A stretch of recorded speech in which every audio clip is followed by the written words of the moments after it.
Salut à toutes et tous, c'est un réel plaisir de vous revoir aujourd'hui pour une nouvelle vidéo sur la crypto-monnaie Pi. Je vous espère en super forme. Alors, les amis, aujourd'hui, on va décortiquer l'actualité autour du projet Pi Network qui est actuellement en train de nous préparer une superbe nouvelle pour le 14 mai prochain. Donc avant cela, on a quelques actualités assez intéressantes que l'on pourrait décortiquer ensemble et qui pourraient faire avancer énormément le projet. Alors, c'est ce qu'on va décortiquer dans cette vidéo. Si jamais c'est la première fois que vous passez par ici régulièrement, nous faisons de superbes vidéos sur les opportunités fiables en ligne. Donc, si jamais cette thématique vous intéresse, n'hésitez pas, abonnez-vous. Alors, les amis, comme je disais aujourd'hui, on va s'attarder rapidement sur le décryptage du projet Pi Network avec une annonce plutôt prometteuse en ce qui concerne le listing de Pi Network sur Binance. Oui, les amis, il y a une rumeur plutôt bien fondée qui stipulerait que Binance pourrait être en train de préparer le listing de Pi Network sur sa plateforme. Pourquoi maintenant? Comment c'est possible? On va voir ensemble cela tout au long de cette vidéo. Donc les amis, dites-moi en commentaire si jamais vous êtes un investisseur actif de Pi ou bien vous êtes juste un mineur.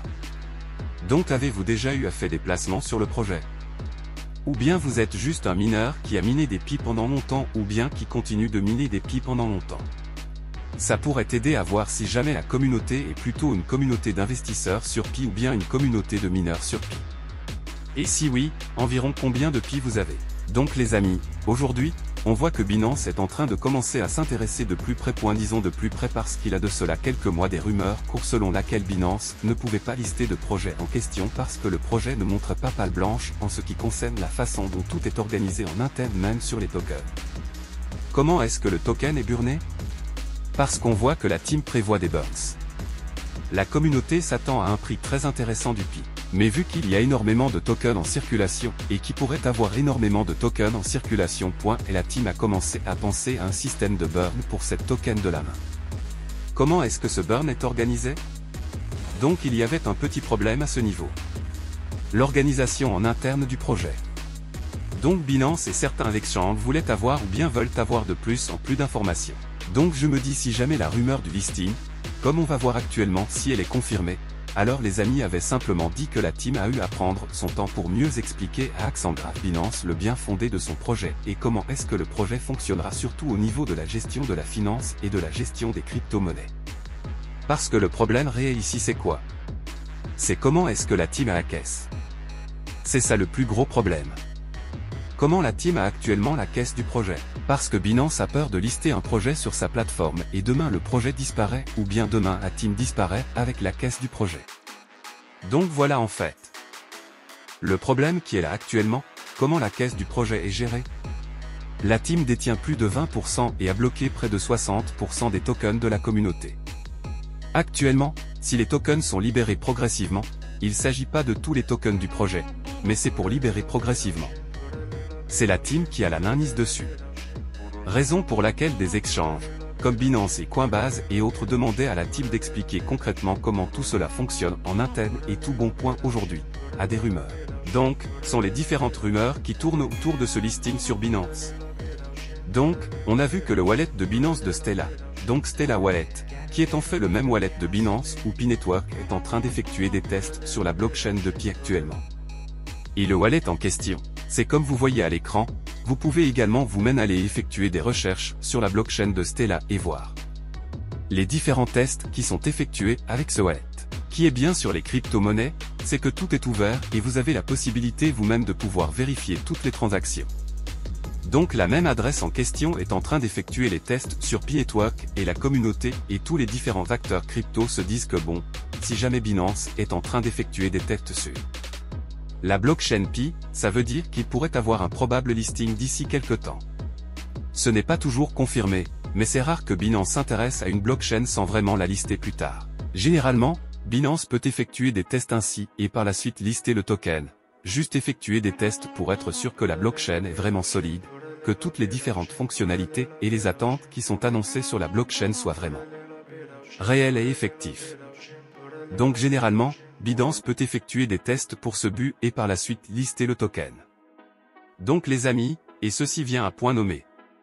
Pourquoi? Parce que le 14 prochain, comme je le disais en introduction, le 14 prochain, le team annoncera sûrement une liste d'applications qui seront déployées sur Pi Network. Vous savez, jusqu'à présent, l'écosystème a été déployé, mais il n'y a pas encore réellement d'applications sérieuses qui soient déployées dessus.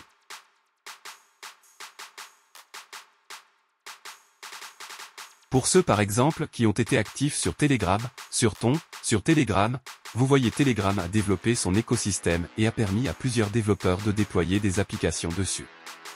Des applications à succès. Bon, succès entre parenthèses parce qu'on a par exemple eu des succès comme Hamster Combat, Empire X je crois, X Empire. On a également eu plusieurs succès comme Notecon et autres. Ces différents succès, en deux parts et encore parce que certains considèrent cela comme étant des échecs totaux parce qu'ils n'ont pas reçu également leurs tokens ou bien n'ont pas reçu les tokens à la hauteur de leurs efforts qu'ils ont eu à faire.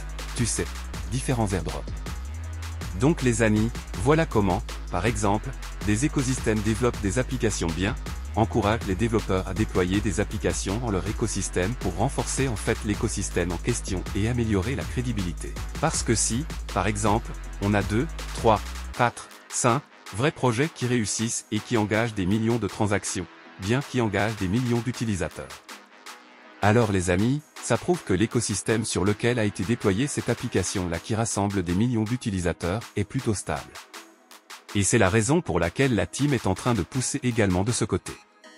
On voit qu'il y a une annonce sur Pi. La team a publié ce message-ci. Une annonce sur l'écosystème Pi sera publiée le 14 mai. Restez à l'écoute pour savoir ce qui se prépare ensuite. Pi Network Spoiler.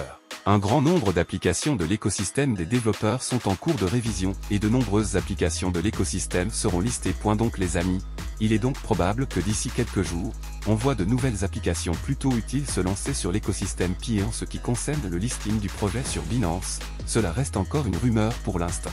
Mais je pense que si ce test-ci est vraiment effectué par la core team de Binance, alors il y a de fortes chances que le projet soit listé sur Binance. Mais on se rappelle par exemple qu'il y a eu quelques jours un fanatique a eu à publier un repin-walk qui montrait en fait l'intégration de la grosse banque BNP Paribas sur l'application Nexus de Pi Network. Donc ce n'était pas vrai, c'était juste une faux répertoire.